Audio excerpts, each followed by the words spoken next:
Are you sitting comfortably? Good. Then let's play Cities Skylines.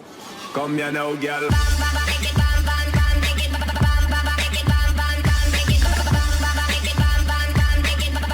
Hello, this is Bonbon B plays Cities Skylines. I'm Bonbon B, and of course you're very, very welcome. And thank you so much, every single one of you. In the last week, we've hit 100 subscribers. It's not a lot, but it's a step in the right direction. And because hitting 100 was a big deal, I'm looking to do a 100 subscriber special. It's going to take me a week or so to put it together, by which stage I might be at 1,000. Hey! But maybe not. But I will definitely be doing a 100 subscriber special, just sorting it out, arranging it, putting everything into place, and I'll let you know when it's up. So keep watching the episodes. Where are we in Cities Skylines? Well, we are overlooking Julienne Park, which is former English rolling countryside, conquered 1,000 years ago by the Viking invaders who sailed up the river there, and they haven't let it go since. So anyway, our Nordic cousins are owning this little area. We've got Julienne Park on the left, which is the farm. On the right, Julienne Copse, which is obviously forestry area.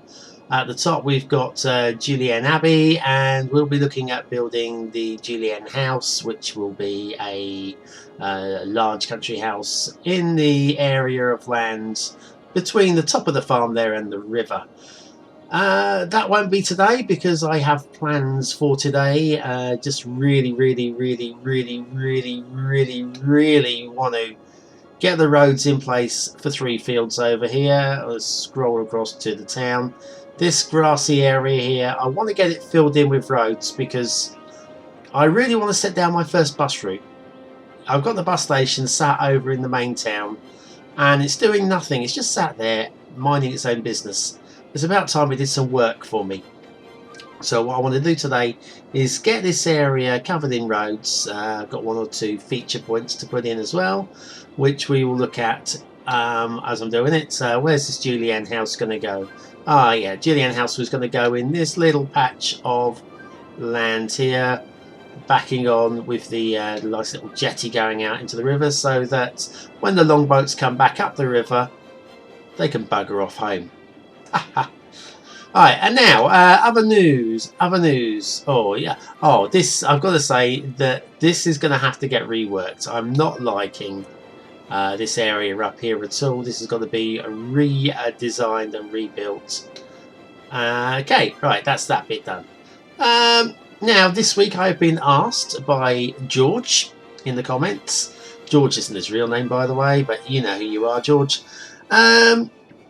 About what mods I'm using, and I've got quite a few up and running at the moment. So just to let you know what I'm running out, I'm going to put a list of these in the description because there's quite a lot of information I'm going to give now, but I'm going to fly over it pretty quickly because there's quite a lot of you out there going, yeah, who doesn't use all that? So I'm going to fly through it all with a very quick explanation as to each mod as I fly past it and why I'm using it or not using it.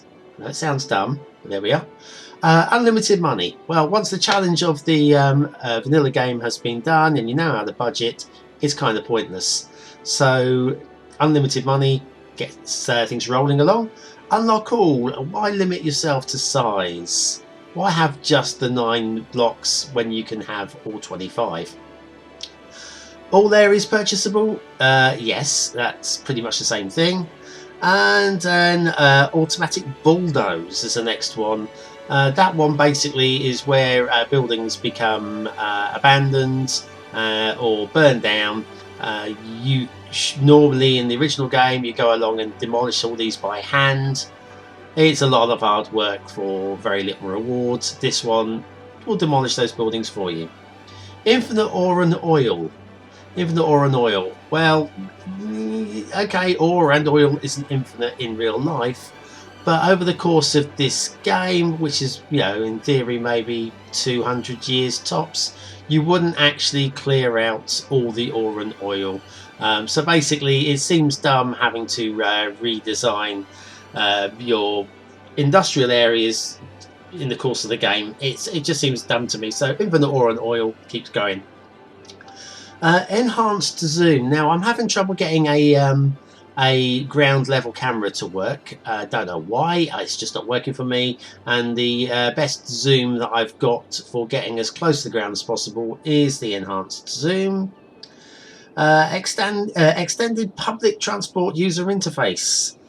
Well, I've got it and I've used it in the past, but as I've just mentioned, I haven't got any bus routes down, so I'm not really using it at the moment. But once I get the bus routes down, I will be. Terraform Tool, because I still believe that the Rollo's Terraform Tool is better than the in-game one, although the in-game one is far better than it used to be. More beautification. That enables you to put props down wherever you like within the game. Unlimited trees. The original game limits you to 250,000 trees, and that can become a bit of a push. So unlimited trees means you can put down way more than that. Traffic manager. Traffic manager is pretty essential, I would say, actually. Can't really say much more than that. You've got to have traffic manager. Demand manager. Now, demand manager, I've got it. I don't really use it because I think it's kind of cheating, but occasionally I will push the demand up for an area if I really need it to flesh out. But generally, I leave that one to automatic. That's the word I'm looking for. Extra landscaping tools, basically that enhances the in-game Terraform, but I don't really use that so much because I use the Terraform Modified Rollo. Surface Painter we've discussed and was up in a couple of episodes ago. The adaptive prop visibility distance, which we talked about good couple of weeks ago, if not more than that, which enables you to see the props from further afield. A field! Look at the field, see what I did there? Never mind. The network extensions gives you more different sorts of roads to play with. 81 tiles, which makes the entire 81 tile map visible and usable rather than just the 25 in the middle, and the barrier placer, which enables you to draw straight lines with props. And that's it. Whew, quite a few. Anyway, those are the ones I'm using at the moment. There are occasional ones I switch on and off as required.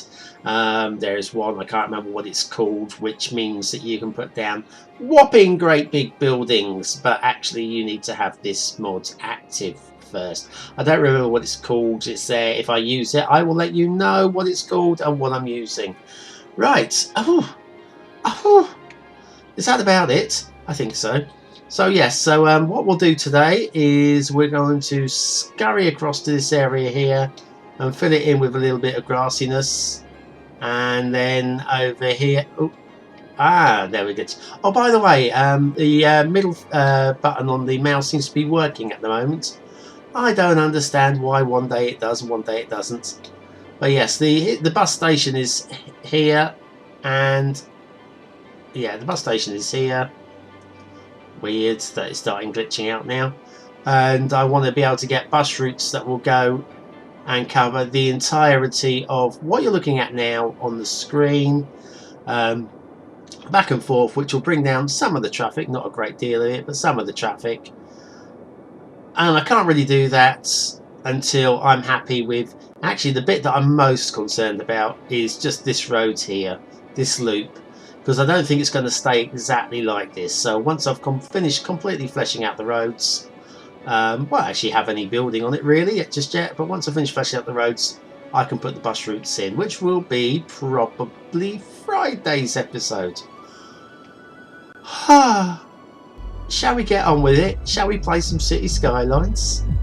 I'll see you on the other side.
And we're back.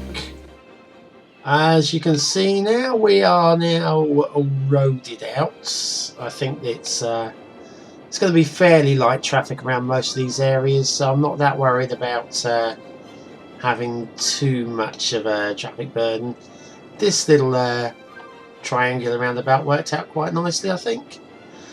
And yeah, the new football stadium of the 3 fields Mascots.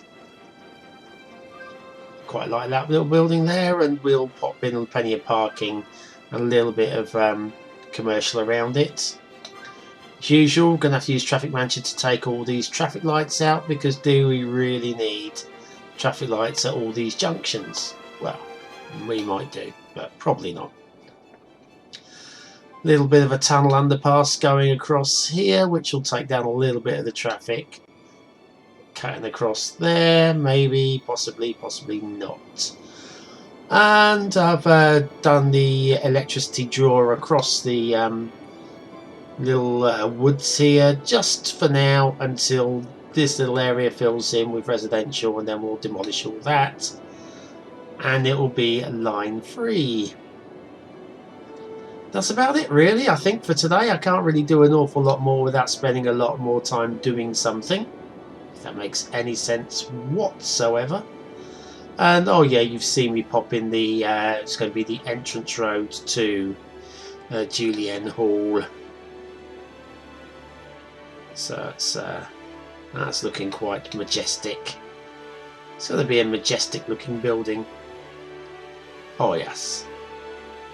And that's it for this this episode of BonBonB Plays City Skylines. As usual, thanks for watching, liking, commenting and subscribing. And don't forget, tomorrow is another day. Ha! That's it. Fine. Thank you. And I will catch you Friday, maybe. Maybe, if you're very, very lucky and you promise to be good. Thanks for watching.